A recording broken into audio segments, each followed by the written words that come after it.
2년 만에 일상 회복에 숨통이 트인 업종 가운데 하나가 바로 대리운전 업계입니다.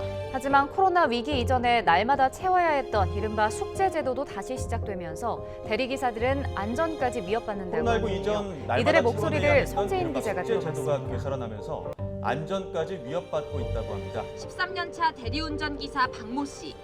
그의 오른손엔 3년 전 당한 사고의 흔적이 그대로 남아 있습니다. 밤 10시부터 새벽 1시까지는 야간 손님이 몰리는 피크 타임입니다. 종료를 코앞에 두고 콜이 뜨면 자연스레 조급함이 앞섰습니다. 이 콜을 잡아서 숙제를 끝내야 되겠다는 생각밖에 없었죠. 그 상황에는. 그 시간대에는 다른 생각이 전혀 없죠. 박 씨가 조급했던 이유는 대리운전 업체가 운영하는 이른바 숙제 때문입니다.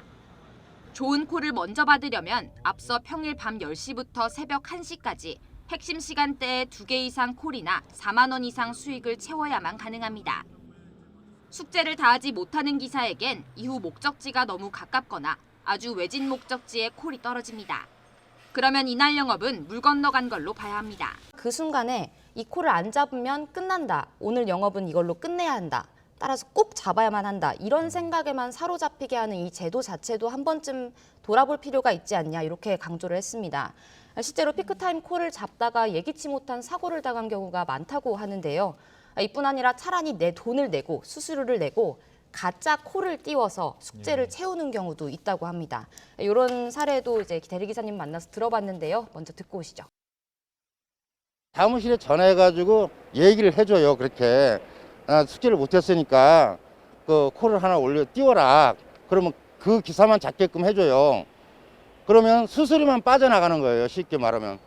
숙제 제도를 운영하는 전화 대리운전 배차 프로그램 운영사는 업계 1위입니다. 시장 점유율 70%로 독과점과 다름없다 보니 대리기사들로선 거부하기 힘든데 코로나 불황에 중단됐던 숙제가 다시 살아나자 결국 단체 행동에 나섰습니다.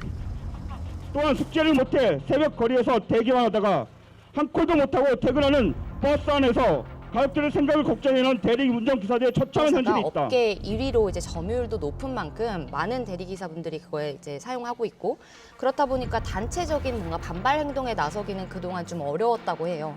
지난 2019년 근데 공정거래위원회가 특수형태 근로종사자에 대한 불공정거래 관행을 개선하는 내용의 지침을 발표하면서 거의 처음으로 공식적인 문제 제기에 나설 수 있는 계기가 마련됐었는데요. 네. 과도한 콜 수행 횟수 같은 목표를 부과하고 달성하지 못하는 경우 일방적으로 계약을 해지하거나 배차를 현저하게 제한하는 등 거래 해지에 준하는 제재를 가하면 거래상 지위 남용 행위에 포함된다. 이렇게 심사 지침을 바꿨습니다. 운전 업계 구조 자체가 복잡하다 보니까 개별 대리운전 기사들이 개선해달라고 목소리를 전달하기조차도 좀 어려운 상황이더라고요. 접근도 어렵고. 그래서 그제 대리운전 노조가 이제 운영사 본사 앞에서 숙제 폐지를 촉구하는 기자회견을 열었을 때도 항의 서문을 전달하려고 했는데 그 과정도 쉽지 않았습니다. 사측에서 이제 기다려달라. 접근하게 쉽게 올라오진 말아달라고 하면서 한동안 조금 대치도 이어졌었고요. 네. 저 역시도 해당 업체의 입장을 듣기 위해서 접촉을 해봤지만 홍보 업무를 따로 하는 팀이 없으니 알아보고 다시 연락을 주겠다. 이 답만 한 번 받아봤고 이후에는 사실 그 이후에 유의미한 접촉은 없었습니다. 예. 그러다 보니까 이제 상황이 이런 만큼 대리운전 기사분들은 무엇보다 시민들이 한 번쯤은 이 숙제 제도에 대해서 숙제 제도로 힘들어하는 한숨을 푹푹 쉬고 있는 대리운전 기사들의 상황에 대해서 한 번쯤 돌아봐 주기를 가장 바랐습니다. 예. 대리 운전기사분들이 문제 제기를 하고 있는 거는 다 안전 때문 아니겠습니까? 시민들의 관심 좀 필요해 보입니다. 여기까지 듣겠습니다. 송재인 기자 수고하셨습니다.